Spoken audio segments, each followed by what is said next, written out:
discípulos de Cristo que al reino de los cielos le dieron su lealtad.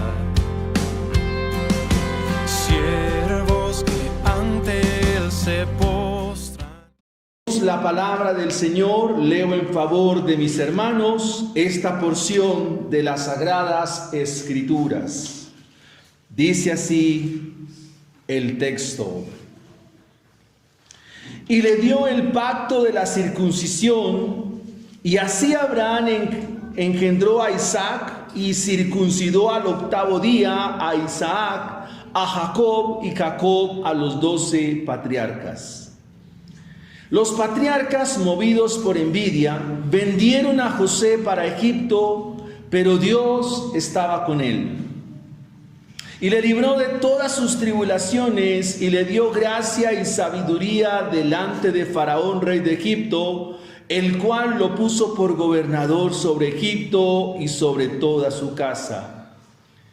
Vino entonces hambre en toda la tierra de Egipto y de Canaán, y gran tribulación, y nuestros padres no hallaron alimentos.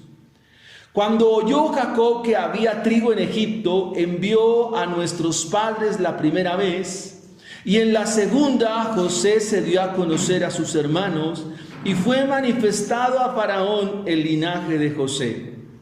Y enviando José, hizo venir a su padre Jacob y a toda su parentela en número de 75 personas.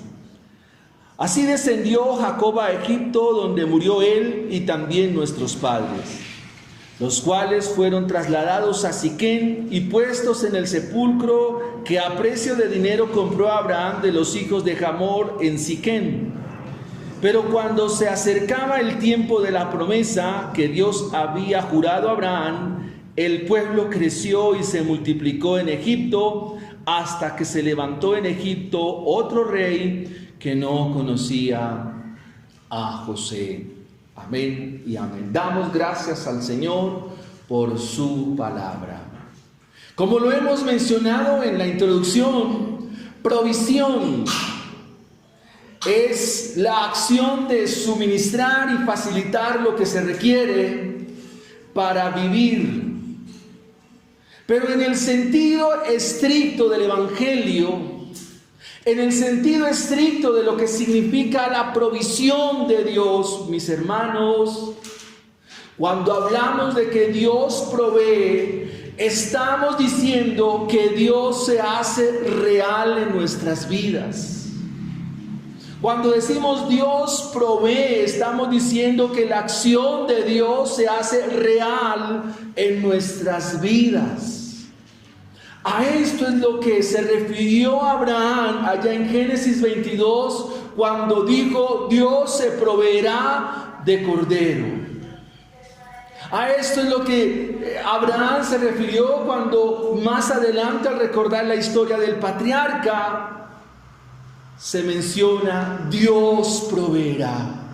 Cuando decimos Dios proveerá, está diciendo el sentido estricto de la Biblia que Dios se hace real en nuestra vida. ¿Qué debemos recordar entonces, mis hermanos? Que este discurso de Esteban del capítulo 7 es la respuesta de Dios ante las acusaciones de los líderes de Israel, como lo menciona el versículo 11, que traen testigos falsos para que puedan acusar a Esteban y asimismo hacer detracción del mensaje que, según ellos, quiere destruir el templo en la enseñanza de Jesús, cambiar las costumbres dadas por Moisés, etcétera, etcétera. Quisiera que nos preguntáramos entonces cuál es el verdadero problema. ¿Por qué se levantan estos líderes de Israel? Estos líderes que vienen de las sinagogas de los libertos, de los de Cirene, de Alejandría, de Sicilia y de Asia. ¿Por qué se levantan vehementemente a cuestionar y a poner en tela de juicio y a controvertir, a hacerle frente, a resistir el mensaje del Evangelio? ¿Cuál es el verdadero problema que hay detrás de la acusación falsa y equívoca de los líderes religiosos de Israel? Esteban es llevado ante el concilio, visto como rostro de un ángel, y ante la pregunta del sumo sacerdote, él comienza a relatar cómo Dios obró con Abraham. Hace 8 días vimos que Abraham contestó el llamado de Dios, cosa que no estaban haciendo estos líderes religiosos. Y estábamos indicando en el sermón pasado que la iglesia debe contestar al llamado de Dios. Ahora, ¿dónde contestó Abraham el llamado de Dios? En un lugar llamado Mesopotamia, un lugar distante de las fronteras de Israel, para hacerle entender a los líderes religiosos que Dios no era exclusivo de Jerusalén, del templo o del territorio de Palestina. Ahora aparece en escena otro personaje del Antiguo Testamento. Su nombre es José.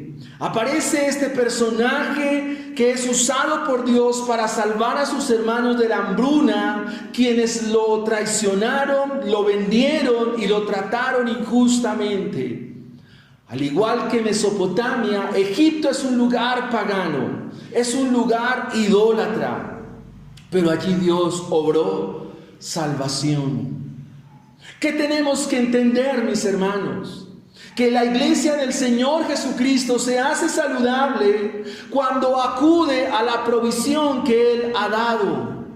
Cuando acude a Cristo Jesús, porque Él es la provisión. Pero si se rechaza la provisión de Dios, si rechazamos a aquel a quien Dios ha provisto para la salvación de nuestra alma, estamos cayendo en las mismas ideas y en las mismas cuestiones de los líderes de Israel. Por eso el título del sermón en esta mañana es Cristo, la provisión para la salvación de su pueblo. Cristo, la provisión para la salvación de su pueblo. A veces pensamos que nosotros necesitamos a Cristo o que lo necesitamos para el día en que nos convertimos. Ese es un pensamiento equívoco en nuestras vidas. Todos los días necesitamos ser salvados. Todos los días necesitamos la salvación del Señor, ser salvados de muchas cosas. El apóstol Pablo dice que requiere y nosotros debemos ser salvados de nuestra manera de vivir. Así que en 3 puntos, mis hermanos, estaremos mirando esta provisión de Dios. Esta provisión de Dios. Vamos a mirar entonces nuestro primer punto o encabezado en esta mañana. En el versículo 8 al versículo 9 del capítulo 7 vamos a mirar el pecado frente a la provisión de Dios. El pecado frente a la provisión de Dios. El pecado frente a la provisión de Dios. Leamos el versículo 8. Y le dio el pacto de la circuncisión, y así Abraham engendró a Isaac y le circuncidó al 8º día, e Isaac a Jacob y Jacob a los 12 patriarcas. Los patriarcas, movidos por envidia, vendieron a José para Egipto, pero Dios estaba con él. Observemos cuál fue el pecado de los patriarcas ante la provisión de Dios. Estos patriarcas habían sido circuncidados. Abraham circuncidó a Isaac, Isaac circuncidó a Jacob y Jacob circuncidó a los 12 hijos de él. Eso lo encuentran en Génesis 17:11, cuando Dios le da a Abraham la circuncisión como señal del pacto. Y mostraba que todo varón que se circuncidaba se hacía partícipe de la fe de Abraham. Ahora preguntémonos, ¿cómo puede haber envidia en personas que están circuncidadas? ¿Cómo puede haber envidia en personas que atestiguan por el acto de la circuncisión profesar fe, pero actuar tan equívocamente, actuar en envidia? Y es que Esteban refiere que los patriarcas, dice la Escritura, movidos por envidia, movidos por esa envidia que nace de un corazón pecaminoso, ¿cómo podían haber vendido a su hermano? Si eran personas circuncidadas, ¿cómo puede haber envidia en personas que externamente están mostrando una fe, pero es una fe equívoca? El Señor dice que es del corazón, en Mateo 15, 19 al 21, de donde nacen las envidias. De un corazón pecaminoso, de un corazón malo y perverso es que nace la envidia. El hecho de que ellos sean movidos por envidia para vender a su hermano, están pecando gravemente contra la provisión de Dios. Quiero que usted vaya mirando el Evangelio, porque José es un retrato muy bien al detalle de Cristo Jesús. Las señales externas de una aparente fe, como lo era la circuncisión, no son garantía de que un corazón haya sido regenerado. Mis hermanos, las señales externas de una aparente fe no son garantía de que realmente sea un creyente. Los patriarcas, movidos por esta envidia, vendieron a José. Estos patriarcas conspiraron para matarlo. ¿Cómo estas personas que decían hacer pacto, estar dentro del pacto de Dios, van a actuar de esta manera? ¿Cómo estas personas que se hicieron el rito de la circuncisión, que estaban mostrando aparentemente una fe, conspiran para asesinar al hijo de la promesa? En este caso, José. No tuvieron reparo alguno para poner a su hermano en un pozo y luego venderlo como esclavo por 20 piezas de plata a mercaderes ismaelitas que lo llevarían a Egipto. Ahora, ¿cómo culmina este pecado? ¿Cómo infamemente engañan a su padre y le mienten a Jacob, diciéndole que una fiera había destruido a su hermano? Toman la túnica de colores, la tiñen de sangre y le dicen: miren, esta es la túnica de tu hijo. ¿Cómo pueden ser tan infames y tan malos, tan perversos? Pero eran circuncidados. Estaban diciendo: estamos participando de la fe de Abraham. José era la provisión de Dios para salvar a su pueblo. Pero ¿qué hicieron los patriarcas? Rechazaron esta provisión, vendieron la provisión, y algo todavía más grave es que deliberadamente pecaron contra Dios, porque todo pecado es contra Dios. Los patriarcas ilustran algo más, y es la ceguera espiritual, porque no ven la provisión, no la pueden ver. No están viendo que Dios proveyó a José para la salvación de sus almas, para salvarlos de la hambruna. Están ciegos espiritualmente, están rechazando la provisión de Dios. Y es que todo aquel que rechace la provisión de Dios será destruido. Tarde que temprano será destruido. ¿Qué es lo que tanto rechazan estos líderes de Israel? ¿Qué es lo que están rechazando ante la exposición del mensaje de Esteban? ¿Qué es lo que están rechazando? Están rechazando a Cristo mismo.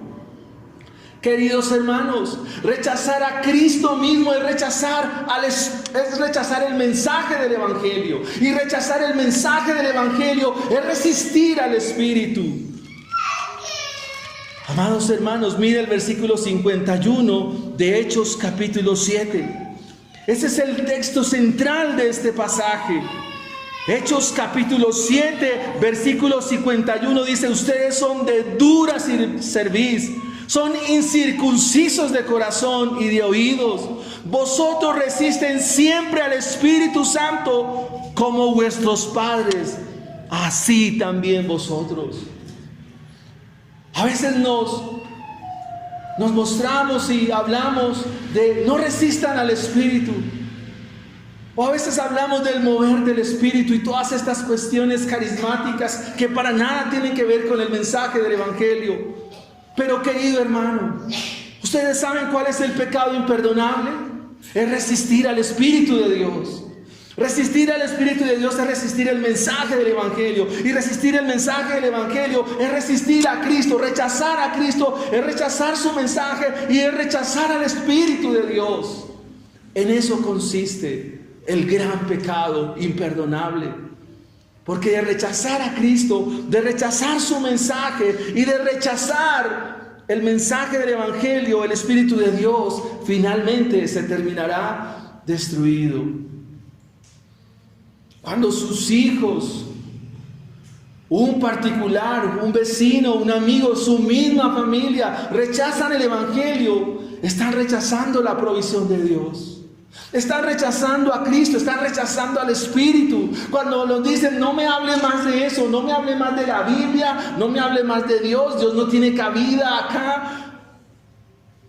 Estamos rechazando el mensaje de Dios. Estamos pecando. Estás pecando y estamos pecando. Así que, mis hermanos, es gravísimo.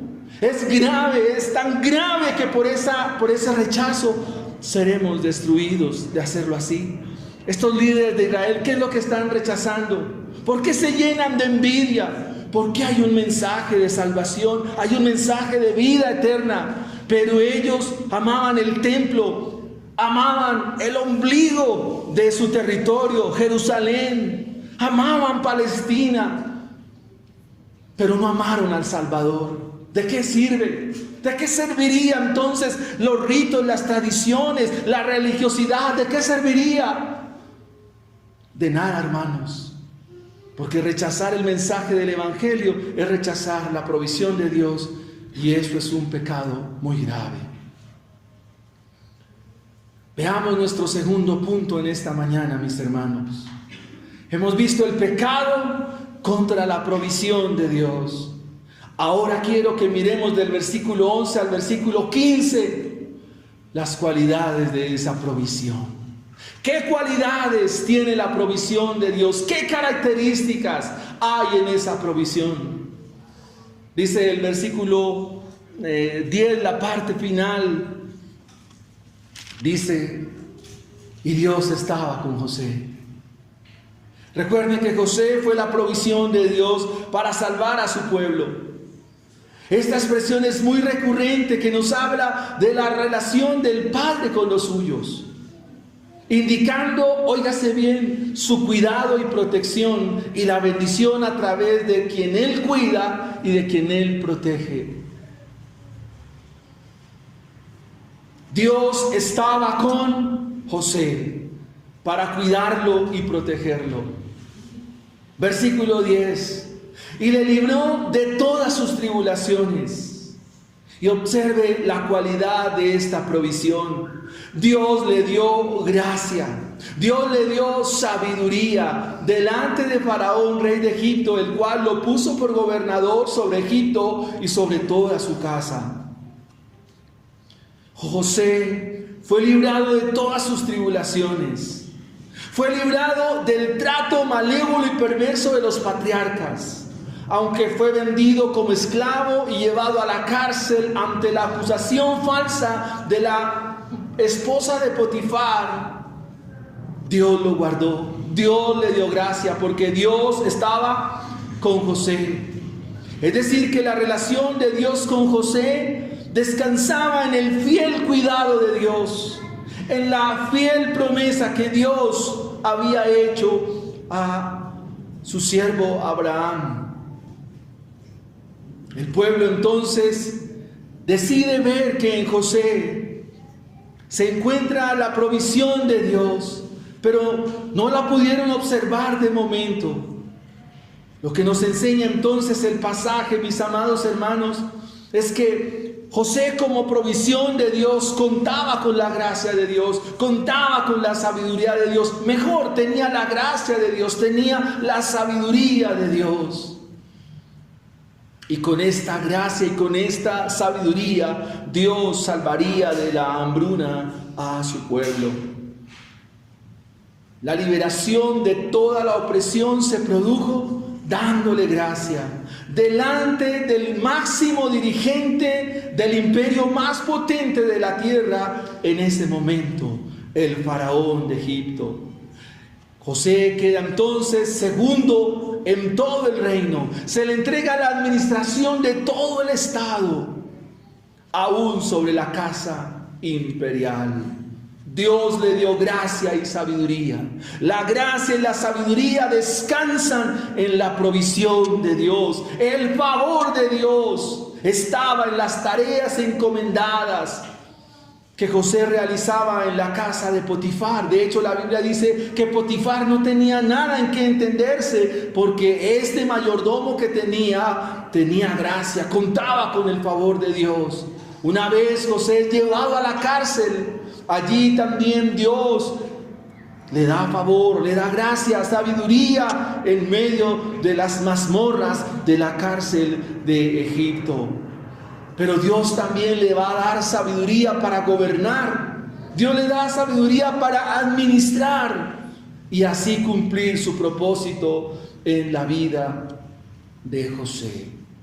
Versículo 11. Vino entonces hambre en toda la tierra de Egipto y de Canaán, y grande tribulación, y nuestros padres no hallaban alimento. Vino la crisis, vino la dificultad, vino el problema, pero Dios siempre tiene solución. Dios siempre tiene una provisión. Se cumple el plan de Dios. El sueño que Dios le muestra a Faraón ahora se hace efectivo, porque vienen los 7 años de escasez. Como mismo dice la Biblia, vienen las 7 vacas flacas, vienen las 7 espigas de trigo enjutas y viejas a la ribera del Nilo. El texto entonces nos refiere las cualidades también de esta hambruna. En Génesis 43:1 se nos dice: el hambre era grande en toda la tierra. Otra versión dice: hubo entonces hambre y mucha aflicción en todo Egipto y en Canaán, y nuestros antepasados no tenían que comer. En toda la tierra de Egipto y en Canaán hubo una sequía tan fuerte que causó mucha miseria, y nuestros antepasados no tenían que comer. Otra versión dice: entonces un hambre azotó a Egipto y a Canaán. Hubo mucho sufrimiento y nuestros antepasados se quedaron sin alimento. Es decir, lo que nos muestran estas versiones es que llegó una crisis que causaría la muerte. Óigase bien, una hambruna que causaría la muerte. Así lo dice el patriarca Jacob. Dice que cuando él escucha, en Génesis 41:55, dice que cuando él escucha, le dice a sus hijos: vayan a Egipto para que no muramos. Queridos hermanos, este pasaje es muy diciente en lo que tiene que ver con Cristo Jesús. José es la provisión de Dios para salvar a su pueblo. Y en José descansa la gracia, la sabiduría y la compañía de Dios. Versículo 12: cuando oyó Jacob que había trigo en Egipto, envió a nuestros padres la primera vez. ¿Cuál es el plan de Dios aquí? Preservar a su pueblo, guardarlo. Porque en medio de esos 12 patriarcas hay uno que es importante en el buen sentido de la palabra. Su nombre es Judá. Porque de Judá, de su simiente, ha de venir nuestro Señor Jesucristo. Había de venir nuestro Señor Jesucristo. Y el plan de Dios es aquí redentivo, de guardar a Judá, porque de él viene la promesa del Salvador. Así que Jacob escucha que en Egipto había provisión, había trigo, y entonces envió a sus padres la primera vez. Realmente fueron 3 veces. Comenzaron a venir los 7 años, tal como José lo había dicho. Y hay hambre en todas las partes de ese territorio y el hambre alcanza a Canaán. En Génesis 42:2 dice: he oído que hay alimento en Egipto. Y añadió: desciendan allá y compren de allí un poco para nosotros, para que vivamos y no muramos. Era cuestión de muerte si no iban a Egipto. Dice Esteban en su relato en el versículo 13: y en la segunda, José se dio a conocer a sus hermanos y fue manifestado a Faraón el linaje de José. En Génesis 42 se nos dice que en la primera ida ellos van y efectivamente compran trigo. José ya lo reconoce, pero se tiene que quedar Simeón, porque José les dice: ustedes son espías, ustedes vienen aquí con otras intenciones. Y ellos dicen: no, no, mi señor, y se inclinan ante él: no, mi señor, nosotros venimos a comprar trigo, somos hijos de un buen hombre en Canaán. Así que se van y cuentan a Jacob lo que habían acontecido. Pero el hecho de que se quedara Simeón significa que era la garantía, porque ahora José les pide que traigan a Benjamín. Y José hace que, pasado el tiempo, es decir, se les acabó la provisión, entonces ahora debían traer a Benjamín. Y al regreso, cuando van con Benjamín hacia la mitad del camino, recuerden que en el costal de Benjamín, ¿qué iba? La copa de José. Y cuando iba la copa de José, entonces José manda sus criados y les dicen: alcáncenlos y díganle lo siguiente: ¿cómo le pagan ustedes a su señor que ha tenido favor con ustedes? Y otra vez tienen que regresar. Y es ahí cuando Judá intercede por la vida de Benjamín. Y el texto nos dice que ante la provisión que Dios había dado, es decir, José, ellos dicen: hemos pecado, reconocen su pecado y reconocen su maldad. En el versículo 14, entonces, Esteban está relatando cómo esta provisión de Dios y sus cualidades está obrando allí en Egipto. Dice el versículo 14: y enviando José hizo venir a su padre Jacob y a toda su parentela en número de 75 personas. Esteban es un judío heleno, un judío griego, y la versión que se leía en aquellos días era la Septuaginta. Y la Septuaginta lo que hace es añadir a las 68 personas, como bien lo dice Génesis 46, a las 68 personas, los 7 hijos que le nacieron a José en Egipto, para un total de 75 personas, que fue toda la familia que descendió a Egipto. Así que Jacob, dice la Escritura, descendió a Egipto, donde murió él y también nuestros padres, los cuales fueron trasladados a Siquem y puestos en el sepulcro que a precio de dinero compró Abraham de los hijos de Hamor en Siquem. Los judíos, especialmente los maestros de la ley, quienes están escuchando aquí a José, daba gran importancia a la tierra de Canaán, a sus bendiciones, enfatizando que allí fueron enterrados todos los padres de la nación. Esteban, en su deseo de argumentar que las bendiciones de Dios no están determinadas a un lugar específico o geográfico, enfatiza que Jacob, ¿dónde murió? En Egipto, y que por la fe fue llevado a Canaán. Es cierto que antes de morir también José dio instrucciones para que sus restos fueran sepultados en la cueva de Macpelá, donde estaban enterrados sus abuelos Abraham y Sara. De la misma manera, José dio instrucciones para que sus restos no se quedasen en Egipto. Cuando viene el Éxodo en Éxodo capítulo 13, versículo 19, se nos muestra esta indicación. Luego de la liberación de Egipto, los restos de José serían enterrados en el campo de su padre Jacob, que él había comprado de los hijos de Hamor, cerca de la ciudad de Siquem. ¿Qué entonces deben entender los líderes religiosos? ¿Qué es lo que deben comprender? que lo que tanto ellos amaban, que lo que era objeto de su amor, no les servía de nada. Lo que ellos tanto apreciaban, lo que para ellos era de gran estima y gran valor, no les servía de nada. Lo que Esteban está haciendo con su relato es desnudar el corazón religioso de esta gente. Lo que está haciendo Esteban con su relato es poner a la luz de la palabra de Dios el corazón tan lleno de religiosidad, los corazones que simplemente aman a Dios de labio, pero estos corazones están lejos de Él. Eso nos lleva entonces a nuestro tercer punto. Hemos dicho o hemos hablado en primera instancia de el pecado frente a la provisión de Dios.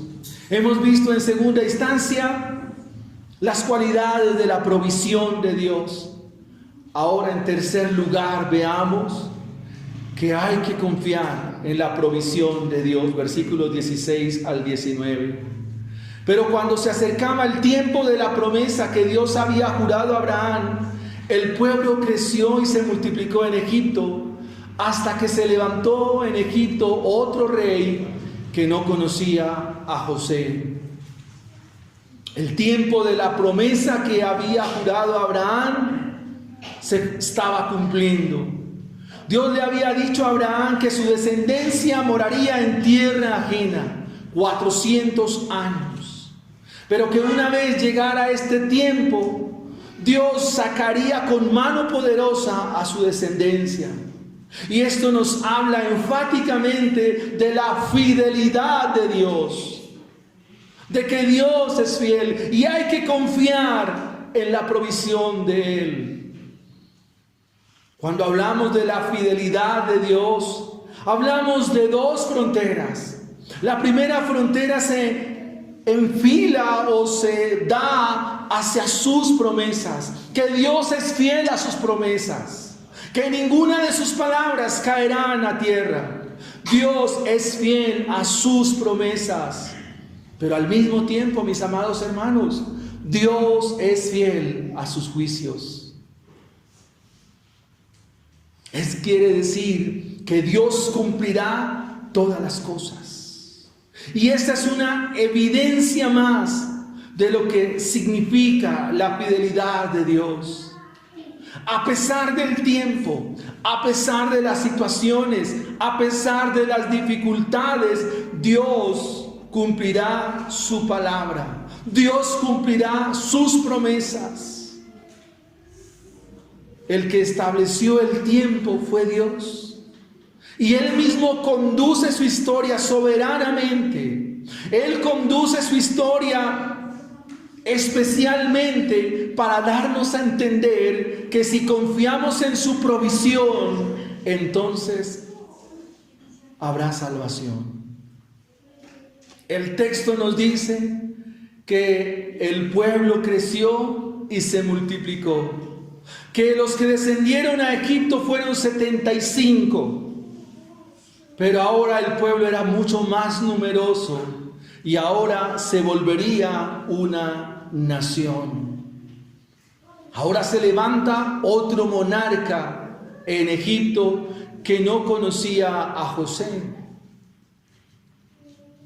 Y esto es muy interesante, porque cada vez que se levanta un gobierno, quiere borrar lo que hizo el gobierno anterior.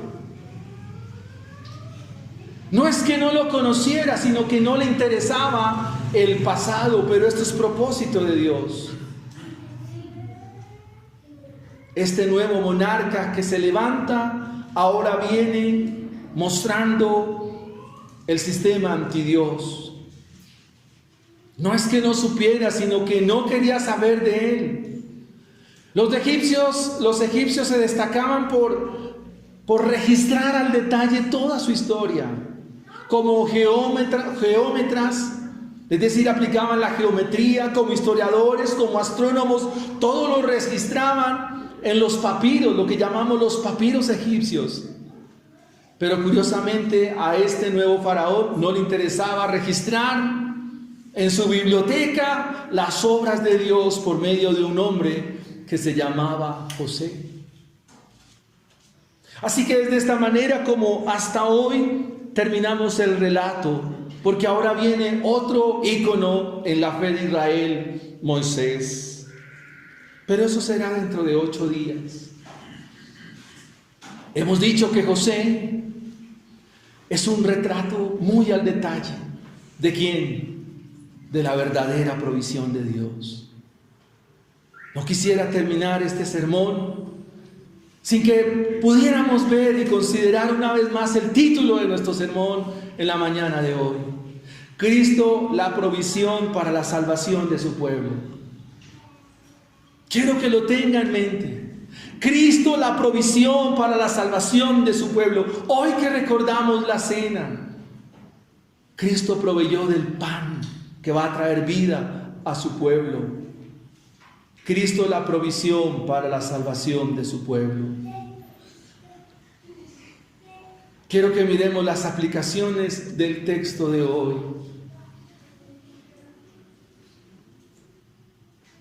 Hemos visto el pecado frente a la provisión. Sabemos, una vez más lo recuerdo, lo reitero, que José es un retrato muy al detalle de nuestro Señor Jesucristo. Quiero que en este momento todos como iglesia nos confrontemos y nos preguntemos cómo estamos pecando contra Cristo, la provisión que Dios nos ha dado. Quiero que en este momento te veas como un pecador, porque así me he visto en la elaboración del sermón. Cuando ustedes y yo estamos rechazando a Cristo, cuando ustedes y yo estamos pecando contra la provisión de Dios. Hermanos, pecamos cuando vivimos externamente nuestra fe. Es decir, estamos viviendo un cristianismo falso. Cuando nuestro corazón no ha cambiado, por muy cristiano, por muchos años que llevemos en el Evangelio, si nuestro corazón no ha cambiado, hermanos, tú y yo seguimos en tinieblas, bautizados, pero seguimos en tinieblas. El bautismo no es ninguna garantía, de que seamos salvos. Próximamente estaremos viendo las marcas de un falso creyente, de un falso cristiano, en el capítulo 8 de los Hechos. Seguimos en tinieblas. Estos patriarcas se habían circuncidado, pero ¿qué hicieron? ¿A quién vendieron? A la provisión de Dios, la rechazaron. Hermanos, quizás hoy vamos a tomar la cena. Vamos a tomar del pan y de la copa, pero sin arrepentimiento, hermanos. Sencillamente, usted estará llevando pan y un poco de vino a su estómago, pero nada más. Porque no estás viviendo, porque has rechazado a Cristo Jesús. ¿Cómo lo rechazas? ¿Cómo ustedes y yo rechazamos a Cristo Jesús? Lo he dicho muchas veces y lo volveré a decir. Cuando dejamos de orar, cuando tú no llevas una verdadera comunión todos los días con Cristo Jesús, lo estás rechazando, estás despreciando, como los israelitas. Estamos fastidiados de este maná. Estás pecando, estás rechazando cuando tú no tienes comunión, cuando tú no oras. Y de lo más importante en la iglesia es la oración, mis hermanos. Cuando no oramos, estamos rechazando a Dios. Pero cuando tú estás dejando de leer tu Biblia y no estás contemplando a Cristo Jesús, también lo estás rechazando. Porque estás viviendo en la hambruna espiritual de tu vida. Estás viviendo en plena hambruna y no estás viendo la salvación y la provisión de Dios. Pero todavía hay algo más terrible, todavía estamos pecando más grandemente. Como dice nuestro pastor Rubén, estamos levantando el puño contra Dios todavía más gravemente. Mis hermanos, Y es porque así como estos líderes estaban ciegos, no veían, muchos de nosotros estamos en ese mismo camino. Estamos ciegos espirituales. No estamos viendo. Cuando tú lees la Biblia, cuando leemos y no contemplamos a Cristo Jesús, no estás leyendo. No podemos ver la provisión de Dios, estamos ciegos. Y esa es una lógica. Si usted no ve a Cristo, ¿cómo está? Ciego.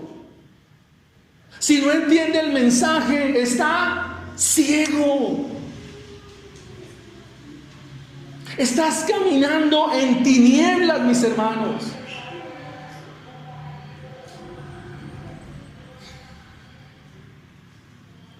Una iglesia que no entiende el mensaje del Evangelio está ciega, por muy reunidos que estén.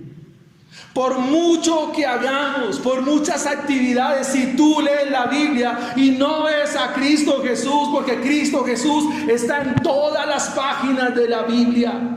Y si tú lees y no lo ves, estás ciego. Esa es una manera como estamos rechazando. El profeta Isaías, tomado en Hechos 28, cuando Pablo está hablando y dice: anda y dile a este pueblo, por más que escuchen no entenderán, por más que miren no verán, pues la mente de este pueblo está entorpecida, tienen tapados los oídos, sus ojos están cerrados, porque no pueden ver ni oír, ni pueden entender, y para ellos no hay salvación. Dice Marcos, que toma este punto de Isaías capítulo 6, 9.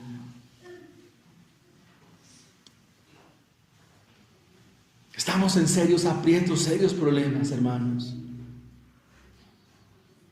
Ciegos espirituales. ¿Qué es la ceguera espiritual? No ver a Cristo, no ver la provisión de Dios, no verla. Mis hermanos, es grave, es muy grave esto, porque tu corazón está en tinieblas, estás en oscuridad. ¿Qué hacer, hermanos? ¿Qué hacer? El segundo punto nos ha dicho que miremos las cualidades de la provisión de Dios.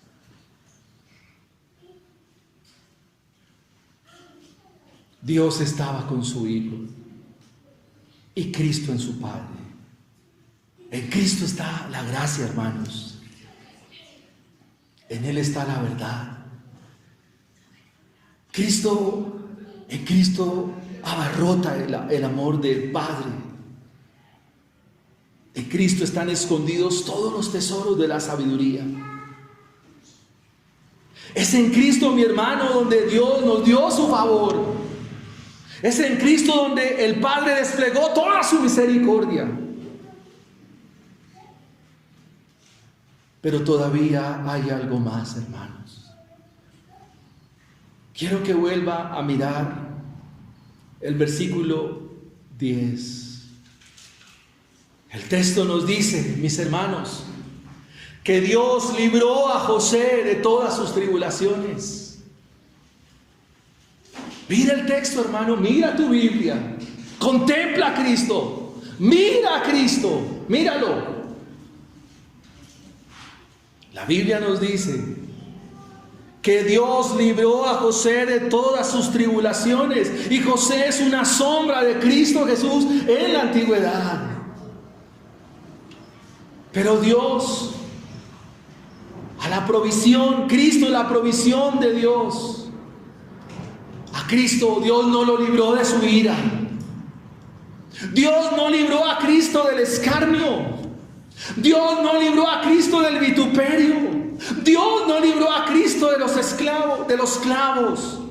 Dios no libró a Cristo de la corona de espinas. Dios no libró a Cristo de los azotes. Dios no lo libró de llevar esa cruz pesada. Dios no lo libró de su misma ira. Dios no lo libró de la muerte. ¿Por qué? Para librarte a ti. Para que tú hoy confíes en esa provisión. Dios no libró a Cristo de la muerte, del Calvario. Dios no lo libró para librarte a ti, para que por la fe hoy vengas y tus pecados sean perdonados. Porque es en Cristo Jesús donde Dios nos da el perdón. Así como José perdonó a sus hermanos, el Padre en Cristo Jesús nos perdona a nosotros.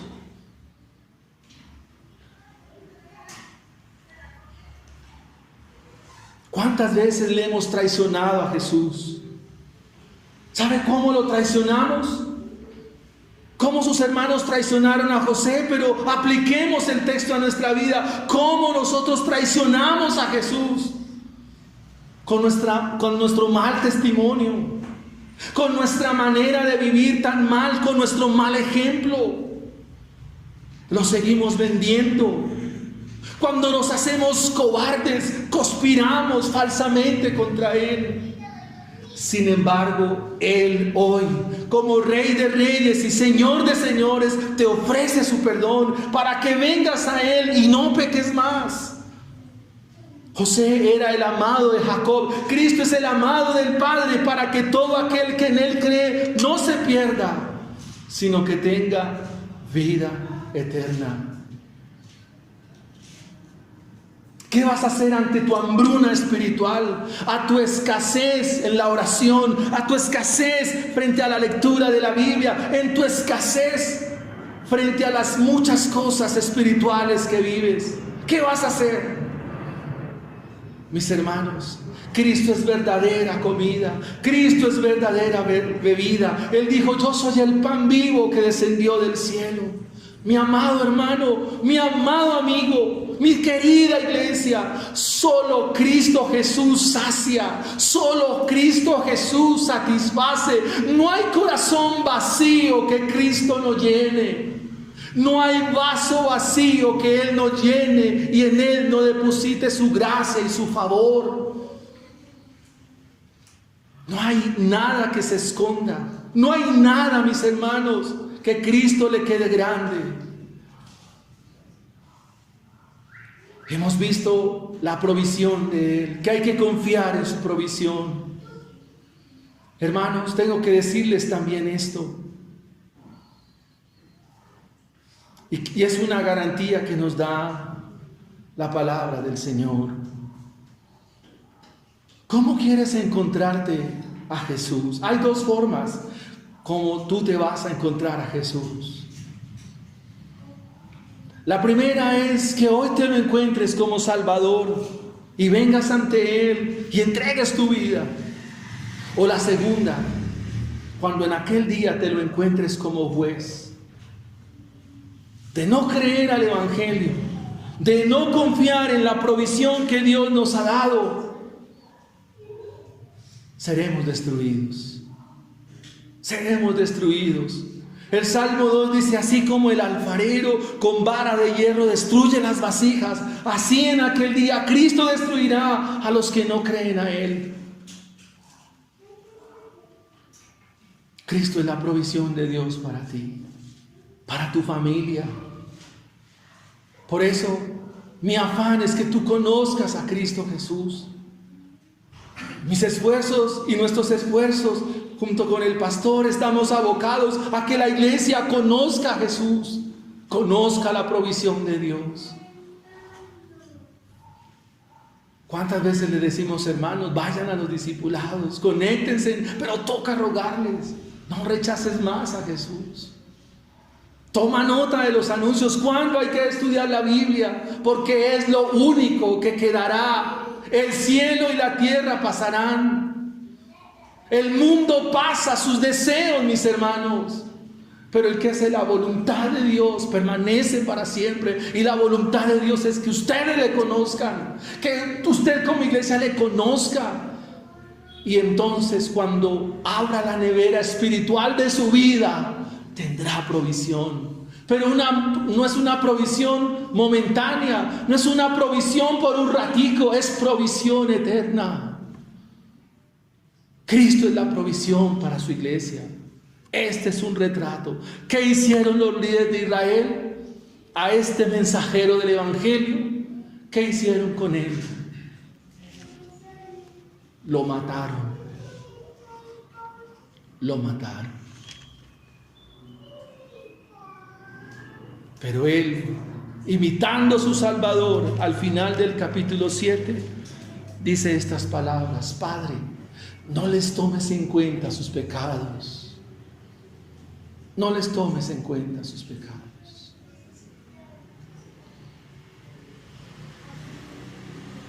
Cristo es la provisión para su vida.